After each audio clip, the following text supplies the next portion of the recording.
Hello, I'm Sophie, and I will continue reading from the book that is written by my guru, the teaching title, Compassion Conquers All.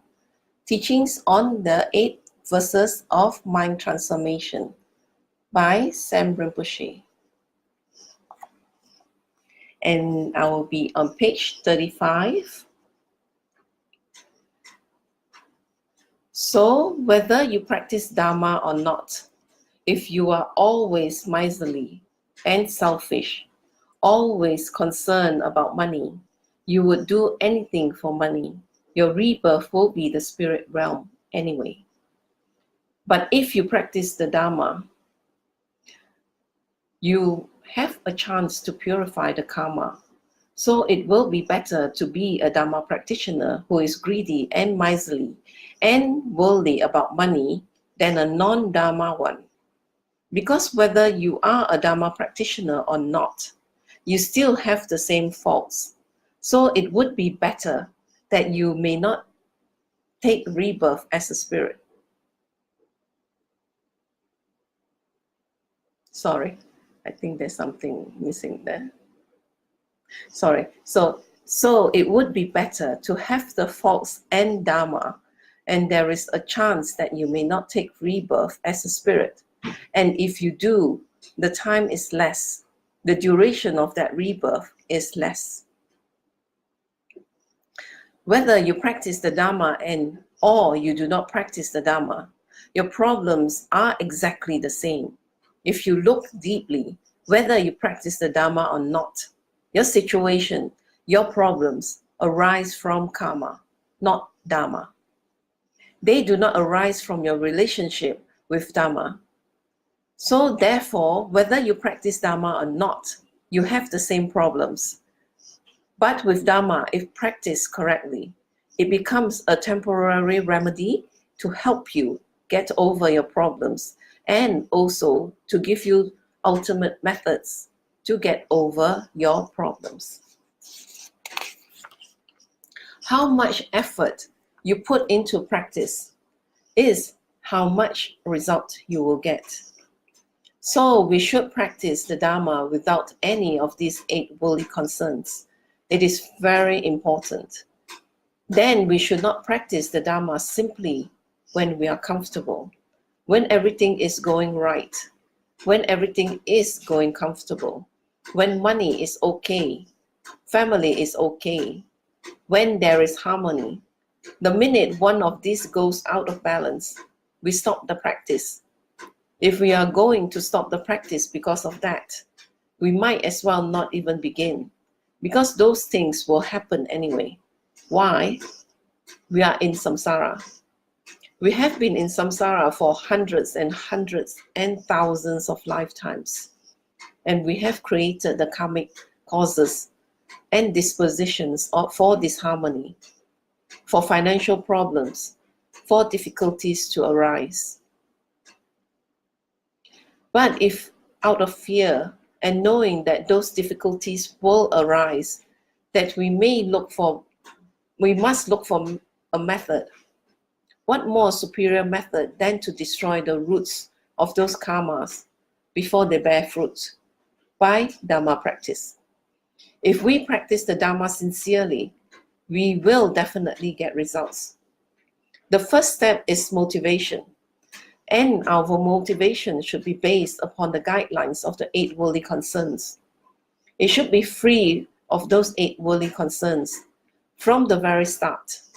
And don't be even more despondent thinking, well, what about all the things that I've done? What about the Dharma I have given? What about the dana I have given? What about the pujas? What about the prayers, the meditations, the offerings on my altars? This is benefit. There is benefit, but it would be even greater and more efficacious if it was done free of the 8 worldly concerns. Antidote to free ourselves from the 8 worldly concerns are basic guidelines for us to follow, to reshape and recondition our conditioning. They are guidelines. not restrictions. Some of us think, oh, Dharma is so complicated. There are so many restrictions. There are so many minute details. Yes, there are. Because we are complicated. We are full of minute details. So if the Dharma is an antidote to this, then the antidote will match the problem. For example, when we go to school, there are examinations, requirements, and points that we need. We need to get there on time, do our homework, and so on. If years and years and years of restrictions and requirements, and that is quite difficult. But when we finish school, the actual regimentation, requirements, and the regulations we follow led to freedom. What freedom? When you get your degree, you can get whatever job you want. You pick what you want to do. It's the same with Dharma. It's like a school. When you follow the Dharma correctly, you follow its regulations and rules. This restraints leads to total freedom in the future. So we shouldn't think of Dharma as a prison wall. We should think of it as very kind guidelines given by an enlightened being to help us follow our good path. And it will bring immediate results. It will bring immediate results.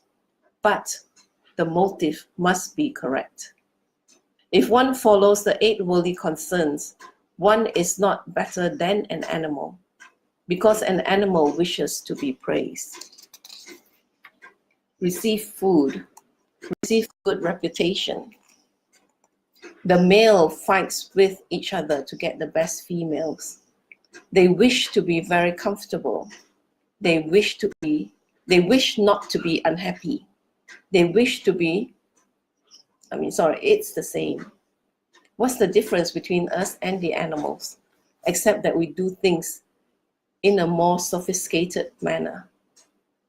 And we must think that if we practice Dharma, or we live our lives with the 8 worldly concerns, we are the same as animals, although we are not.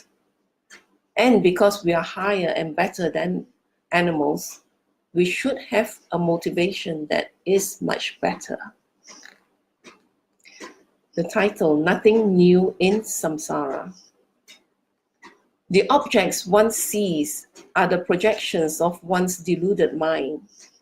So everything that we perceive, this is good, this is bad, this is nice, this is not, is a result of our own negative karma. If the object we perceive is inherently existent in itself, is real in itself, then everybody who sees that object must see it the way we see it. Yet everyone who sees an object will see it differently because the result of their karma is different. Change the object into one you are not attached to. There is nothing new in samsara. Think. You hang around here. There is nothing new. All the food that you want to eat, you have eaten. All the clothes you like to wear, you have worn. You have driven all the cars. You have been everywhere. You have done everything. You have slept. You have eaten. You have taken all kinds of medications. You have gone to all types of entertainments. You have tried all kinds of things. There is nothing in samsara. You have done this for lifetimes and lifetimes. And when you die, you will be doing it for more and more and more lifetimes. There is nothing new in samsara. There is nothing exciting to hang around for. There is nothing exciting to be attached to.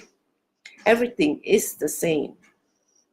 So shouldn't we practice the Dharma, free of the 8 worldly concerns, to become a Buddha to benefit others? Wouldn't that be a breath of fresh air? If we do things on the basis of the 8 worldly concerns, we will not have true happiness. In fact, we will have more sufferings, whether we practice the Dharma or not. Suffering come about by wrong actions. Wrong actions come about by wrong motive. So whatever you have, so whether you have the wrong motive or do wrong actions through the Dharma or not, it does not matter. It does not matter.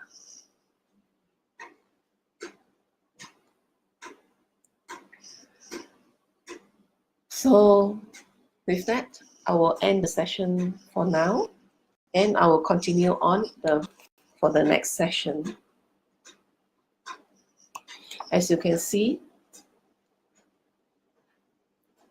we should always have good motive, and that is actually to look out beyond our own needs, to benefit others, to help others be happy. And we should always have the motive that is free from the 8 worldly concerns, which is to receive praise, to receive rewards, to have good reputation, to be successful or comfortable. So let me reiterate the 8 worldly concern, so that in this session you'll have it. To be happy when we are praised, to be unhappy when we are insulted, to be happy if we receive gifts, to be unhappy if we don't, to be happy upon achieving reputation, to be unhappy when we are unsuccessful, to be happy when we are comfortable, to be unhappy when we are not. As Rinpoche said, nothing is inherently existing, because we all have different karmas, and everything we view is from through through our karma. So everyone will view something differently. Something that I may view as good, you may take it as bad. And as such, we should not be attached to the 8 worldly concerns. So with that, I thank you for sharing your time with me, and I will end the session here today. And I'll close it with a completion dedication in Tibetan. Jangjo Senjo Rinpoche, Make Panam Geishi, Ge Panam Pame Payang, Gone Gondu Pewashu, Tonito Rinpoche, Make Panam Geishi, Ge Panam Pame Payang, Gone Gondu Pewashu, Dasojini Sapangi Wadi, Tadandro Aguna Kapada, Jipajesu Nosantrapai, Tampingi Bori to Sa Sesho, Kewa Kuntu Yanda Lamada, Dramichoki Palano Jojing, Sadam Nani Yoterazoni, Doje Shangi Opangatusu, Gewadi, Yududa, Lamasang Yudriyon, Trewa Chikia Malupa, De Salakobashu, Joki Kaposungapa, Josunampa Pewala, Geki Samasi Wadang, Dogi Malu Sangwasho, Dadam Sungi the Sundan, Trewa Songi Latene, Gewalo Santrapai, Tampa Yuriba, Yushi. Ni modeles and dele, ni megunyan deleshi, ni sentato dele pel, concho sungi jingilo, concho sungi ngotroso, concho sungi trase, sho, jeso nama kusen rapin ching, nam katrini chochu kepada. Wasam tempe drome sapsungi, drome musatatani yushi, gawe rawe koe, ben and then molingo in a challenge, one tensing get sunny, chapeshi de baru de yushi. Home tumping out malupa, then the dana sell do so, kodan then palong shatnam, kepa so shake shukten cell. Thank you, and I'll be sharing another session shortly.